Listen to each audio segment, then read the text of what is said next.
Hello everyone, কেমন আছেন সবাই? আজকে আপনাদের সাথে শেয়ার করব আমরা যাচ্ছি নববর্ষের একটা প্রোগ্রামে, যেখানে কিনা আমরা সবাই কিছু না কিছু নিয়ে যাব সাথে করে।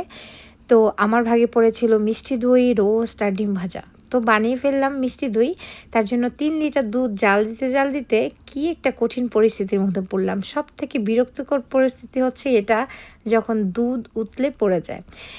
দেখেন কি একটা অবস্থা হয়েছে। তার আবার চুলা জাস্ট পরিষ্কার করে আবার হচ্ছে দুধ জাল দিয়ে, অলরেডি আমার রেসিপিটা কিন্তু পেজে আছে, দ্যাটস ওয়াই আর ডিটেলসে শেয়ার করলাম না। আমি জাস্ট এটাকে জাল দিয়ে বসিয়ে দিলাম হচ্ছে গিয়ে ওভেনে।